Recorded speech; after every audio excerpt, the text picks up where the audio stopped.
Good morning. We begin our program on this Memorial Day weekend talking about safety on and in the water. The U.S. Coast Guard is often called when things go wrong. Joining me from the Coast Guard is Lieutenant Jonathan Roth. He's Chief of Emergency Management and Force Readiness with USCG Sector, Long Island Sound. Lieutenant Roth, thank you for being with us. Good morning, Eric. Hope you're doing well. Same to you. And we know that Memorial Day, the meteorologists will tell us it's not summer officially yet, but this is the unofficial start to summer. I know a lot of people will be looking for those warm days when they can get out on the water. I know we did a story with your folks about a year ago, concerned that boating injuries and deaths had gone up significantly in recent years. What do you want people to know as they get ready to look for those warm days to get out on the water? Yeah, it's a great question, Eric. As the weather gets warmer, we want people to know that even though it might be a beautiful Memorial Day weekend right now, the water is still chilly. It can be pretty deceptive when you're out in the water and you're feeling that warm air, but that water can be deadly if you enter it unexpectedly. So we want people to know, wear that life jacket. It gives you a little bit of extra time if you get yourself in trouble to get yourself out of trouble, or let responders like us come and get you to safety. And I'm sure that applies whether it's, whether you're out, in Long Island Sound, fishing somewhere, well offshore, or you're just in a little boat paddling around, maybe you're just trying to catch some porgies right off the beach or something. You go in that water, it's cold wherever you are, and you're going to need help quick. So even if you're thinking, well, geez, this little boat, I'm probably okay, you want to be thinking about that life jacket anyway, right, Lieutenant Roth? Absolutely. Even if it's something that you're used to doing 1,000 times before, when you enter that water, your body will shock up, take the breath out of you, and you really only have a couple of minutes to get everything under control before your muscles can start spasming, and you only have just not much time to get things under control. We're showing some video leading into you and during our interview of some of the helicopters and the rescue swimmers that are out there when things go really, really bad. But I'm sure as you talk to those folks who get that call and head out to save someone in trouble, time must be just such a valuable commodity in your line of work. Absolutely. The sooner that we know about something going on, the sooner that we can get that helicopter in the air or that boat on the water to get to people that need our help. So really, time's of the essence, and that's why we recommend people have a reliable form of communication on them, whether it's a VHF marine radio, a cell phone in a waterproof case, or that floats as well. That can be the key to getting people like us on scene as soon as possible before things can turn deadly. And I would imagine that the message probably is to people, don't be 100% sure. They're, let you know right away if something looks wrong, rather than lose 5 or 10 minutes trying to figure out what's happening. I'm sure your guys would rather come and find out that they're not needed than the opposite. Absolutely, and that happens all the time.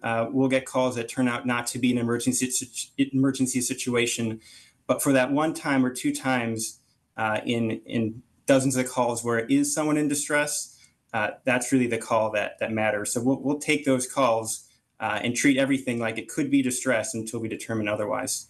Tell me about other types of dangers out there on the water. I know there's swimming issues. You might be out on a paddleboard. There's other things besides just boating that you want to warn people about. Yeah, absolutely. What we want people to know is that weather conditions can change instantly. It may be a beautiful day when you head out on the water, but things can turn pretty rough pretty quick. So we really want people to check the weather before they head out and while they're out on the water. Sometimes the best call to make is maybe today is not the best day to head out on the water. And you put it off maybe to a day that looks a bit better for what you want to do, whether it's boating, paddling, fishing, or swimming. You mentioned it in your first answer, but that idea of how cold the water is, I Googled it this morning, and it said it was below 60 degrees in Long Island Sound. So I don't think I'm going to be swimming this weekend, Lieutenant Roth, but that's also a danger as we get into the warmer weather and the water does warm up. You also have to worry about things like rip currents, especially maybe if you're leaving Connecticut and heading down to Rhode Island where you get to that Atlantic-facing beach. Is there a warning for people about just general swimming safety as well? Yeah, absolutely, Eric. Rip currents are extremely dangerous, and what's tricky about them is that they're not often visible. You might have some rough patches of water, a calm patch of water, which may signal a rip current, or discolored water, and then more rough breaking water. So that calm area of water may seem appealing, but there may be a rip current there, which is something that will sweep people offshore.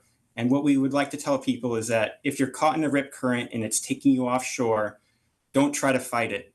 Swim parallel to the shore, to the left or right. Try to break the grip of the rip. And once you're free of that tug, then you'll be able to come back into shore. But it can be extremely exhausting and extremely scary if you're caught in a rip current.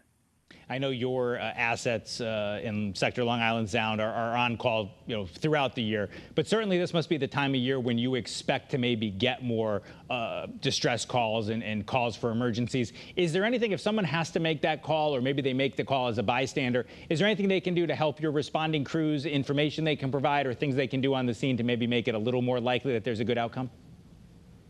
Yeah, absolutely. There's things that our watchstanders, when you make that radio call or make that phone call, that they're going to want to know. Big thing is location. Where is this incident happening? How many people are involved? Are people wearing life jackets? And if they aren't, can they put them on? And if you're someone on shore that may be seeing some emergency on the water, we'd like to ask you to stay put. Keep an eye on the situation, because soon enough there'll be a boat or helicopter coming over. And if we have you on the phone still, you'll be able to direct us right where people need help. Well, certainly everyone heading out to the beaches hopes that they don't need that boat or helicopter. But it sounds like we only have a couple of seconds left, but it sounds like the biggest thing people should take away from this is wear that life jacket. Is that fair? Absolutely. Life jackets save lives. And when it's strapped onto your body, it can help you out, whether you expect it or not, if you happen to fall in the water. All right. Well, we appreciate it. Certainly, our viewers are hoping not to need your assistance this weekend or throughout this summer, but we are certainly thankful that you and the men and women from Sector Long Island Sound are out there. Lieutenant Jonathan Roth, thank you for being with us here on CT24. Thank you, Eric. It's been a pleasure.